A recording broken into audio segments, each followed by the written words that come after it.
Antoni is here, economist for the Heritage Foundation. And this guy, you've got to be following him on X at Real Antoni, because he just gives you some great information after some important economic data comes out, but he gives it to you in an easy-to-digest way beyond the headlines, the stuff that really matters. He's here on KCMO in Kansas City. We always appreciate his time. And EJ, let's just start off with the inflation number yesterday. What stood out to you about it, and in terms of what it means for Main Street as these numbers keep coming in a bit below expectations? Well, thanks for having me. I think the biggest thing that stood out was just the magnitude. In other words, how low it was. I mean, prices rose so slowly in May, and obviously we don't want them to rise at all, but they rose so slowly that if you were to have those increases for the rest of the year, it would only be a 1% inflation rate. Now, that's half of what the Federal Reserve targets, which is 2.0%. So Trump at this point has basically done the Fed's job for them. I mean, it's really remarkable how after just 4 months, he has made such significant changes. For some perspective here, when Biden left office, the annualized rate of inflation was 5.7%.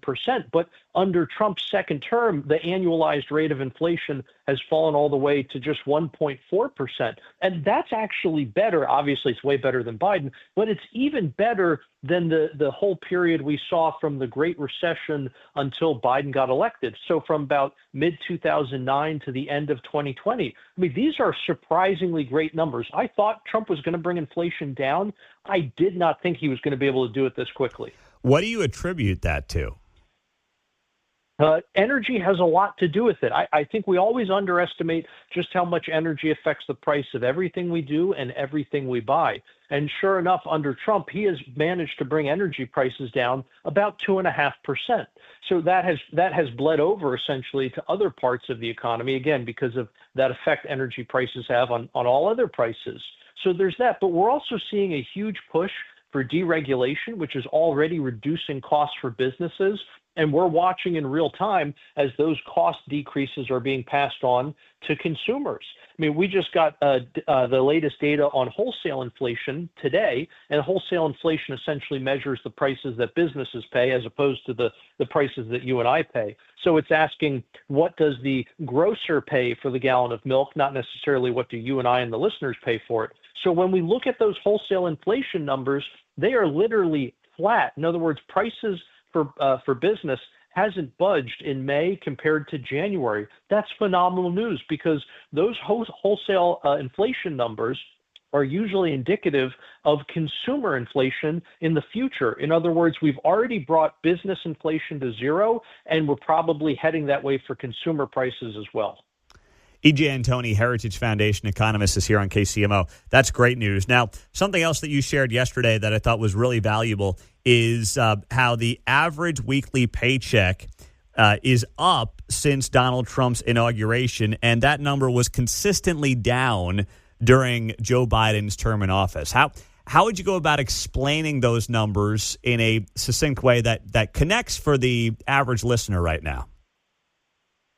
Well, basically, it has to do with how fast are your wages rising compared to how fast are prices rising for all the things you have to buy. I mean, it's one thing if you get a huge raise, let's say your income doubles, but your cost of living also doubles. You're not any better off. In fact, because of the crazy way our tax code is done, you might be worse off.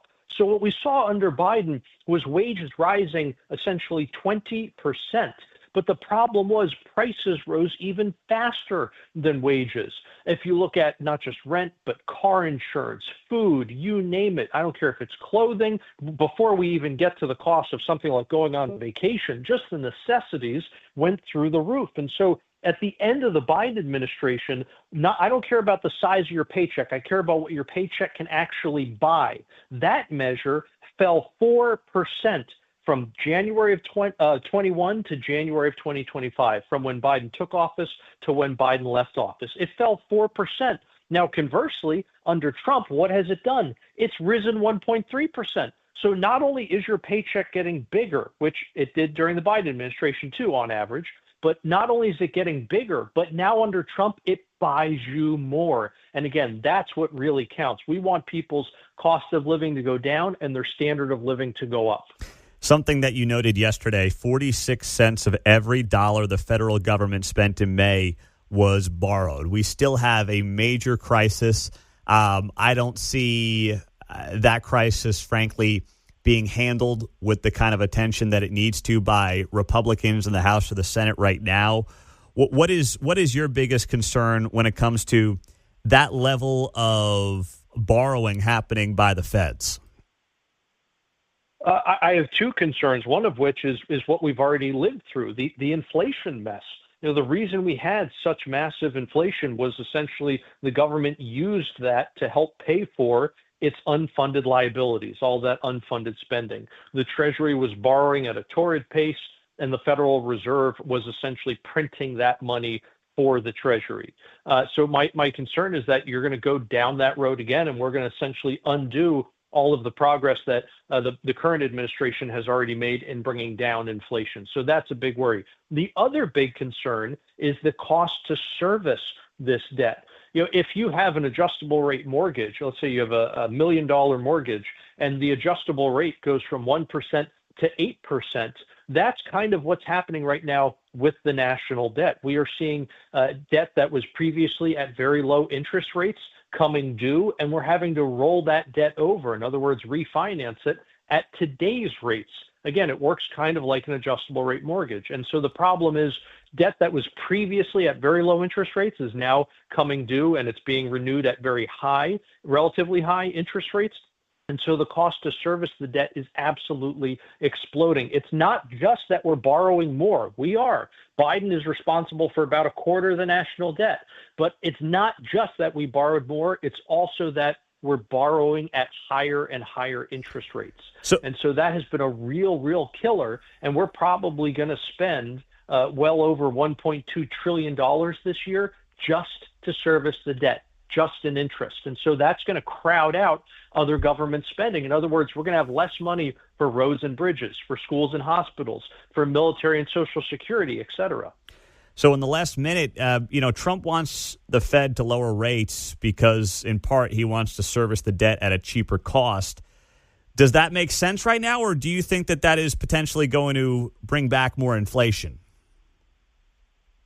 Well, if the Fed hadn't essentially, for political purposes, lowered interest rates last year, they'd be lowering them right now. All of the models that the Fed allegedly uses are saying that they should be lowering rates. But whatever the case, the Fed honestly shouldn't even be in the business of setting interest rates. They should be following the market, not trying to lead it around by the nose. So what I would really like to see is simply a Federal Reserve that tries to manage the money supply based on what inflation is doing and forgets about trying to force rates up or down. Let the market determine rates. Let our great Treasury Secretary, Scott Bessent, manage the yield on treasuries, because I think he could bring them down just fine. All right. I like it, E.J. Antoni.